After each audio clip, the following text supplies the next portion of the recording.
जीव आपले कर्म करून इथून निघून जात असतो, परंतु कर्माची अपूर्णता म्हणून त्याला वारंवार या ठिकाणी जन्माला यावं लागतं. कर्म पूर्ण झालं तर पुढं सुखाचा काळ आहे, पुढं सुखामध्ये जाईल. त्याच्याही पलीकडं भक्ती पूर्ण जर झाली तर तो जीव उद्धरला समजायचा. पण कर्म अपूर्ण राहिलं, वासना अपूर्ण राहिली, इच्छा अपूर्ण राहिली की त्याला वारंवार या ठिकाणी येणं. या प्रवचनाच्या माध्यमातून तुम्हाला नेमकं सांगायचं काय हे जर तुम्ही कान देऊन ऐकलं तर तुमच्याही लक्षात येईल आपलं जगणं खऱ्या अर्थानं जगणं जमतंय का, आपल्याला आपल्या जगण्याचा अर्थ कळलाय का, आपलं जगणं सुचारू रूपाने पुढे चालू आहे की नाही. कर्म करत असताना ती कर्म कशा पद्धतीने केली याच्यावरती पुढची तुमची गती निश्चित आहे, याच्यावरती पुढची गती आधारित आहे. आज ज्या पद्धतीने कर्म तुमचं असेल त्याच पद्धतीने तुमचा भविष्य काळ. कर्माची अपूर्णता या ठिकाणी तुम्हाला जन्माला घालत असते, कर्माची पूर्णता तुम्हाला परमात्म्यापर्यंत पोहोचवायला मदत करत असते. अनंत कर्म केली ह्या जीवात्म्याने आणि हा जीवात्मा जन्माला आला. कोणी आई होतो, बाप होतो, भाऊ होतो, बहीण होतो, सखा होतो, सारथी होतो. वेगळ्या पद्धतीचे त्याला नाते प्राप्त होतात. ती कशा खातीर हो? या कर्मा खातीरच. जेवढी मनुष्यत्वाची चांगली कर्म तो करेल तेवढा तो उन्नत होऊ पुढच्या अवस्थेला जाईल, नवे नवे मनुष्य प्राप्तीला जाईल. आणि त्याच्या खालची जर कर्म त्याने केली तर तो कदाचित ज्या 84 लाख योनीमधल्या 80 लाख योनी त्या योनींपर्यंत जाणार आहे. आपल्याला मनुष्य होण्याचं कर्म करायचंय, माणसापर्यंत जाण्याचं कर्म करायचं, नवे नवे माणसातून उठून. आणि मग ह्या माणसापासूनच 3 प्रकार होत असतात. या माणसाची पातळी घसरली की दुर्योधन जन्माला येतो. जीवनामध्ये आपण काहीच केलेलं नाहीये. आपल्याला वाटतं आपण गाडी घेतली, घर घेतलं, बैल गाडा सगळं, शेती जमीन अमकं ढमकं केलं, कपडे सुंदर घातले, शरीर चांगलं सकाळ संध्याकाळ धुतलं, त्याला संसारामध्ये तुम्ही वाहत ठेवलं, याचा अर्थ तुम्ही जीवन समजताय. पण हे जीवन नाही आहे. हे जीवन जनावरांचं सुद्धा जीवन आहे. या जीवनाला तुम्ही एखाद्या शेळीकडे बघा, बकरीकडे बघा, एखाद्या गायीकडे बघा, तिचंही जगणं तसंच आहे. तिलाही रात्रीची झोप येते, ती रात्री झोपल्यानंतर सकाळी उठल्यानंतर हमरायला सुरुवात केली, तुम्ही तिचं दूध काढलं, तिला चारा टाकला, तिचं जीवन सुरू झालं. वेगळं तिनं काही केलं नाही. तिला परत चारा तिनं तोंडामध्ये आणला, तोंडामध्ये रवंथ केलं, परत त्या चाऱ्याचं ज्यावेळेस पोटामध्ये अन्न तयार झालं, रस तयार झाला, आणि मग थोड्या वेळाने परत तिला काही ना काहीतरी भूक लागते, परत तुम्ही तिच्यावर समोर पाणी ठेवता, तिच्या समोर काही ना काही वस्तू ठेवता आणि ती परत खाते. खाल्यानंतर दिनक्रमाने तिला सुद्धा लेकरं होतात, तिला सुद्धा संध्याकाळी झोप लागते, तिला सुद्धा भीती वाटते. शास्त्रकाराने भर्तृहरीने शास्त्रामध्ये उच्चार केला आणि सांगितलं की आहार निद्रा भय मैथुनमचं सामान्य वेद पशुभिर नराणाम. भाकर खाणे, प्रजा उत्पन्न करणे, जनावरांना उत्पन्न देणे किंवा संसार निवृत्ती होणे, संसार उत्पत्ती करणे, भूक लागणे, भीती वाटणे आणि या संसारामध्ये राहत रमत गमत जगत राहणे, हे जनावरांचं सुद्धा जगणं आहे. तुमचं वेगळं जगणं काय हो? आहार निद्रा भय मैथुनम च सामान्य वेद पशुवीर नारायणम. धर्म ही एक विशेष असते. तुम्ही केलेला धर्मच तुम्हाला काही ना काहीतरी वेगळं ठरवणार आहे. एखादी गाई तुम्हाला मंदिरात देवाच्या पाया पडताना दिसणार नाही, बैल तुम्हाला मंदिरात पाया पडताना दिसणार नाही. एखादा कुत्रा मंदिरात गेला तर तो पाया पडायसाठी नाही गेला, गाई मंदिरात जाताना बैल मंदिरामध्ये जाताना दिसत नाही. तुम्हाला एखादं कुत्रही मंदिरात गेलं तर ते काहीतरी खाण्याच्या इच्छेनं मंदिरात जाताना दिसेल, ते पाया पडायला जात नाही. मनुष्य एकमेव असा प्राणी की याच्यामध्ये धर्माचा उदय झालेला आहे, भावनेचा उदय झालेला आहे. म्हणून या मनुष्याने धर्म केला पाहिजे. पण आपले हे सगळे प्रताप आणि प्रपंच आपल्याला धर्म करून देत नाही. 1 तासाचं प्रवचन ऐकायचं. आता बरीचशी मंडळी तोंड दाखवायसाठी येतात, बरीचशी मंडळी आपलं स्वकीय नातेवाईक म्हणून किंवा त्यांच्याशी असलेला संबंध म्हणून येतात. बरीचशी मंडळी ते आपल्याकडे आले होते म्हणून त्यांच्याकडे जाणं गरजेचे म्हणून येतात. आणि बरीचशी मंडळी कोणीतरी संत महात्मे येणारे, काहीतरी ते सांगतील, 4 शब्द परमात्म्याच्या कानावरती पडतील, तेवढंच आत्म्याचं कल्याण होईल म्हणून येतात. पण हे विरळे ते हजारामधले एक आहेत. मनुष्यानाम सहस्रेषु कच्चिद ते सिद्ध आहे. हजारामधला असा एक जीवात्मा असतो की नाही, आपल्याला आपला संसार तर 24 तास आपण करत राहणारच आहे, पण ह्या 1 तासामध्ये कुठंतरी काहीतरी चांगलं ऐकायला मिळेल आणि आपली मनस्थिती पुण्यपावन होईल, आत्मा पुण्यपावन होईल म्हणून जावं. क्वचितच अशी माणसं आहेत. या संसाराच्या अधीन सगळी माणसं आहे. आपले प्रताप, आपले पराक्रम आपल्याला ह्या परमार्थामध्ये जाऊ देत नाही. विचार करा ना, सकाळी उठल्यापासून संध्याकाळी झोपेपर्यंत, परत झोपल्यानंतर सकाळी उठेपर्यंत अध्यात्म किती झालं, धर्म किती झाला, पुण्य किती झालं. आणि मग जो आपण खूप पुढे जाण्याचा आणि निरोगी राहण्याचा म्हणा किंवा खूप आनंदामध्ये दिवस कटण्याचा जो विचार करतो ना, ते कठल्या जात नाही. शेवटच्या समयाला जी अवस्था होते ना, ती अवस्था ह्याच कारणानं आपली झालेली, कारण उर्वरित जे पाठीमागचं कर्म आहे ते चुकीचं आहे. ते सदैव प्रपंचामध्ये दिलं, ते सदैव आपल्या स्वार्थामध्ये गेलं, ते सदैव आपल्या मतलबात गेलं. परमात्म्याला वेळ दिला नाही, ईश्वराला वेळ दिला नाही, धर्मकार्याला वेळ दिला नाही, आणि मग उर्वरित आयुष्य सुखाचं जाणार तरी कसं? जाणं शक्य नाही. तुम्ही कितीही म्हणत गेले की नाही आम्ही खात नाही, आम्ही पित नाही, आम्ही हे करत नाही, आम्ही ते करत नाही, पण धर्म नावाची गोष्टही करत नाही, त्याचं कोण, त्याचं गणित कोण ठेवणार?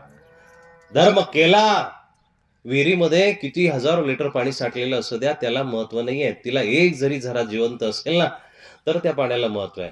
ते 1000 लिटर जरी किती हजारो लिटर पाणी असेल, पण ते कधी ना कधी संपून जाणार आहे, पण जरा त्या पाण्याला जिवंत ठेवणार आहे. एक अध्यात्माचा स्रोत, एक पुण्याचा स्रोत, एक चांगलेपणाचा स्रोत, एक चांगलं दररोजचं वागणं आपल्याकडं ती संजीवनी आपल्या जीवनामध्ये टाकणार आहे. आणि दररोज काही ना काहीतरी चांगलं केल्या कारणानं आपलं जीवन पुण्य पावन झाल्याशिवाय राहणार नाही. होणारच आहे, नक्की होणारच आहे. त्याच्यासाठी आपल्याला प्रयत्न करणं गरजेचं आहे. पण संसार इतका मोहाडे ग्रासलेला आहे, संसार इतका आपल्याला चहूबाजूनी चिटकलेला आहे की त्याच्यामध्ये राहत असताना आपल्याला फक्त संसार करणंच हा धर्म वाटतो. लक्षात आलं? माणसाची स्वार्थबुद्धी इतकी क्षुद्र आणि खालची आहे की त्याला लेकरांचं प्रतिपालन करणं, त्या लेकरांना सांभाळणं, त्या लेकरांना मोठं करणं, त्यांना नोकरी लावणं, त्यांची घाण धुणं, त्यांचे सगळे उठाठेव करणं, यालाच माणूस हा धर्म मानून बसला. शास्त्रकार सांगतात, बाळांनो, हा धर्म नाहीये बाबांनो, हा धर्म नाहीये, ही कर्माची क्रिया आहे, नवे नवे हीन क्रिया आहे. प्रपंच करणं ही हीन क्रिया आहे. याच्यामध्ये अध्यात्म जर जागृत झालं तर ते प्रपंचाचं सोनं होऊ शकतं.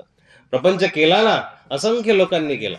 आतापर्यंत सगळेच प्रपंच करत आले, नवे नवे आम्ही साधू संत संन्यासी सुद्धा त्या प्रपंचातूनच जन्माला आलेले आहे. पण तो प्रपंच करत असताना त्या पती पत्नीचं भान कसं आहे, त्या पती पत्नीचं वागणं कसं आहे, त्या पती पत्नीचं लक्ष कसं आहे, याच्यावरती त्यांची जी अपत्य तयार झालेली आहे, त्या अपत्याच्या पराक्रमाने त्यांना सुख मिळणार आहे. शुद्ध विजापोटी फळे रसाळ गोमटी, गोमट्या विदाची फळं ही गोमटी. आंब्याच्या झाडाला कैऱ्या कधी कारले कधी लागत नाही, आंब्याच्या झाडाला आंबेच लागतात. आणि बाबळीच्या झाडाला चिक्कू कधी लटकलेले दिसणार नाही, त्याला काटेच लागत असतात. तुम्ही जैसे ज्याचे कर्म तैसे फळ भोगित. नंतर ज्या पद्धतीने कर्म रचले असतील, ती कर्म तुम्हाला साक्षात मुलांच्या रूपाने, पत्नीच्या रूपाने, नातवाच्या रूपाने, नवे नवे पंथ्याच्या रूपाने का भेटणार आहे. ते कुठला तरी फेडणारा असा तयार होईल, तुमचे एक तर पांग फेडेल किंवा तुमच्या सगळ्या अनंत जन्माचे जळमाट काढून टाक. हे ठरलेलं गणित आहे. शास्त्रकारांनी सांगितल्याप्रमाणे नुसता प्रपंच करणं हा पुरुषार्थ नाही आहे. पुरुषार्थ साय धर्म, अर्थ, काम, मोक्ष, याला पुरुषार्थ म्हटले. आपण फक्त मधली 2 वचनं धरली, काम म्हणजे कामना ठेवणे, इच्छा ठेवणे, मोह ठेवणे, आणि अर्थ कमवणे, पैसा कमवणे, थोडंफार नाव मान प्रतिष्ठा कमवणे, यालाच आपण सगळं काही समजून बसलो. पण नाही, धर्म आणि मोक्ष ही सगळ्यात महत्वाची पुरुषाची जबाबदारी आहे. आणि तोच व्यक्ती पुरुषार्थी आहे, तोच व्यक्ती पुरुषार्थी आहे. आपल्या पोटी संतान जन्माला आली, आपल्याला वाटतं 10-20 किलो आपण पेढे गावामध्ये वाटले, आनंद व्यक्त केला, नवे नवे सगळ्या नातेवाईकांना सांगितलं की आमच्या पोटी लेकरे जन्माला आलं, मुलगा जन्माला आला, 10 वर्ष झाले ते, 5 वर्ष झाले ते, संतान झाली नव्हते, कोस उजवी झाली नव्हती, आता पोटी जन्माला आले, या तुम्ही भेटायला. नाव ठेवल्यानंतर सगळे 6 महिन्यांनी येतात भेटायला, आनंद व्यक्त करतो. आपण खूप वेगळा पराक्रम केल्यासारखा आपण आनंद व्यक्त केला. पण आई दादा, 4 प्रकारे संतान जन्माला येत असते, तुमच्याद्वारे जन्माला येत नाही. तुम्ही फक्त निमित्त आहात. तुमचं लग्न झालं, पती पत्नी झाले म्हणून तुमच्या पोटी लेकरं जन्माला आले असं नाही आहे. तेही इझिली होत नाही. काही 12-12 वर्षापर्यंत होत नाही. नारळ बांधून ते नारळातले पाणी खोबरं सोडून गेलं, पण तरीही त्यांना लेकरं झालेली नाही आहे. हा सगळा ऋणानुबंधनाचा खेळ आहे. 4 प्रकारे संतान जन्माला येत असते. पूर्वजन्माचे ऋणानुबंध म्हणून तुमच्या पोटी लेकरं जन्माला आले. हे जे प्रताप तुम्ही सांभाळता, हे जे तुम्हाला त्रास देता, धर्म ऐकू देत नाही, कर्म ऐकू देत नाही, तुम्हाला जीव लावू दे, काही चांगलं करू देत नाही ना, हे पाठीमागच्या जन्माचे तुमची कर्म आहेत. कर्मानुबंधिनी मनुष्य लोके. संतान पूर्व जन्माच्या ऋणानुबंधनाने जन्माला आलेली 1, दुसरं पूर्व शत्रू म्हणून जन्माला आलेली 2, तिसरं ती उदास पुत्र म्हणून जन्माला आलेली 3, त्यालाही कारण आहेत, आणि चौथी सेवक पुत्र म्हणून 4 प्रकारे संतान जन्माला येते. लक्ष देऊन ऐका. प्रवचन म्हणजे ही खरी पोळी आणि दुधाची मेजवानी आहे. पण काही काहींना डायबिटीस असल्यामुळे ते खाता येत नाही. म्हणजे तसं धर्माचा काही काहींचा विरोध असल्या कारणानं ते पचत नाही, पचनी पडत नाही. ही मेजवानीच असते. हे पंचपक्वान्न नाही. ज्याला समजलं तो खऱ्या अर्थानं ते ऐकून शांत चित्ताने आपलं जीवन पुण्यदायी करत असतो. अपत्य म्हणून कोण जन्माला येतो? असं कोणीही जन्माला येत नाही. पोरग जन्माला येत नाही, पोरगी जन्माला येत नाही. अपत्य म्हणून तुमची कर्म जन्माला येत असतात. त्या कर्माचे सगळ्या संगती आपल्यासोबत जुळलेल्या आहे. पूर्वजन्मीचा शत्रू म्हणून जर लेकरू जन्माला आलं नाही, त्याचं जर कर्म जास्त असेल, लेकरापेक्षा जास्त वय त्याचं जर असेल त्या पूर्वजन्मी शत्रूचं, मग तो पत्नी म्हणून येत असतो आपल्यासोबत. असे बरेचसे दाखले मी तुम्हाला देणार आहे. अपत्य 4 प्रकारे जन्माला आलं. पहिलं पूर्वजन्माचा शत्रू म्हणून जन्माला आलं.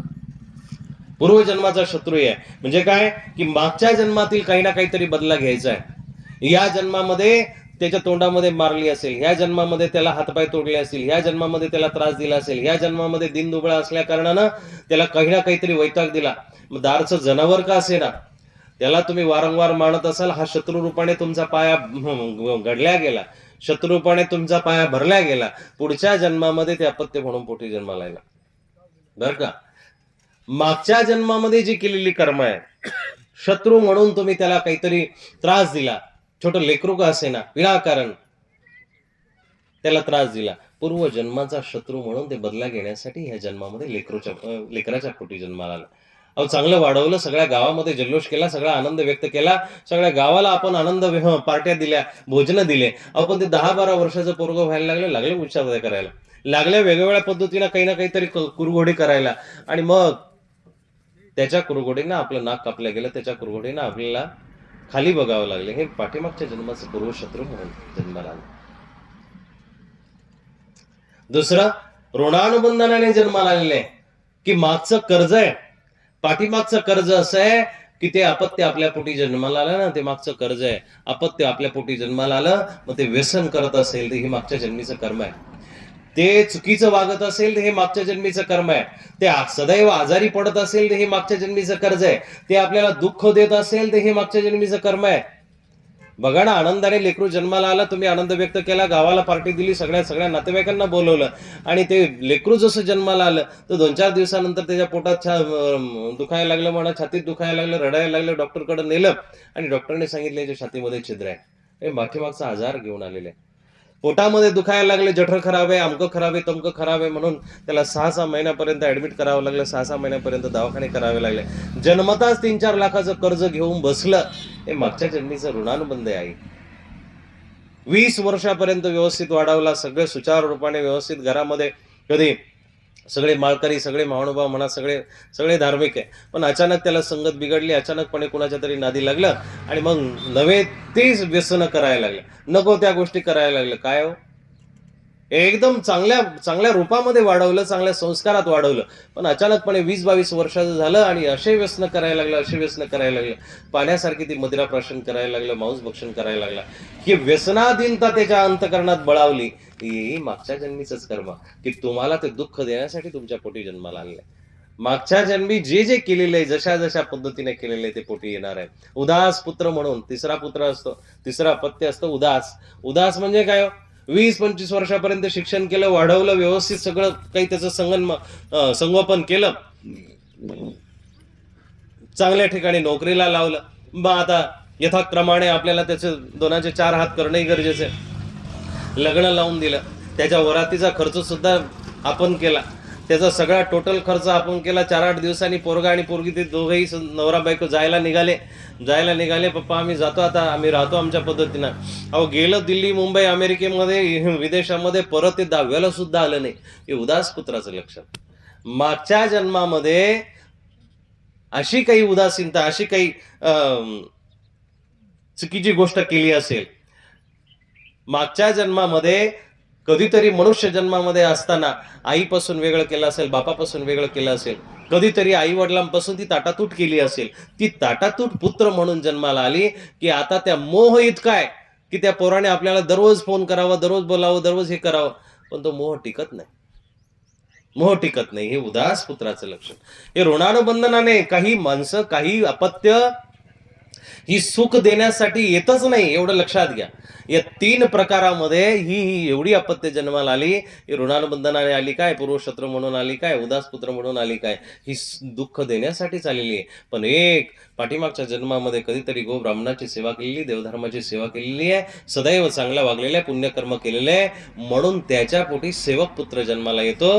आणि सेवक पुत्र म्हणजे असा की सगळं शिक्षण होऊन सुद्धा 2-3 भाऊ आहेत, बाकीचे भाऊ इकडं तिकडं गेले, चांगल्या नोकऱ्यांना लागले. हा म्हटला की आई दादा मी तुम्हाला सोडून जाणार नाही. बाप त्याच्यावरती सदैव रागवते, आई रागवते, तरी पण म्हटला की मी तुमचे पाय सोडून जाणार नाही, मी तुमच्या सदैव सेवेमध्ये राहील. तो बिचारा अल्पसंतुष्टीमध्ये तुमच्याजवळ शेवटपर्यंत राहिला आणि त्याच्याच मांडीवरती तुमचा देह गेला. हे सेवक पुत्राचं लक्षण. पण याच्यासाठी अनंत जन्माचं पुण्य एकत्र व्हावं लागतं. पुत्र दुःख देण्यासाठी येतात. याचं उदाहरण तर आमच्या समोर तुमचे हे पाहुणेच बसलेले आहे. कंबळ्याचा तो आंधळ्यांचा पोरगा, त्यांचे चुलता आणि चुलती इथं बसले. 5 वर्ष तो पोरगा पुण्याला गेला. 5 वर्षापर्यंत आई वडिलांना भेटायला आले नाही, चुलते काकाचं नाव नाही, निशाण नाही. आणि मी असं करेल, मी तसं करेल, सुख देण्याची त्यांनी भाषा केलीच होती. परंतु दुःख कर्मामध्ये असं लिहिलं असल्या कारणानं, कर्म असं लिहिलं असल्या कारणानं शेवटी सदैव आता ती ती माणसं, आई वडील आयुष्यभरापर्यंत तो डाग घेऊन फिरणार आहे, ती जखम बळकळती घेऊन फिरणार आहे. हे अपत्य अशा पद्धतीने जन्माला येत असतात. आपली कर्म कशी आहे, म्हणून प्रत्येक कर्माला एक अर्थ आहे.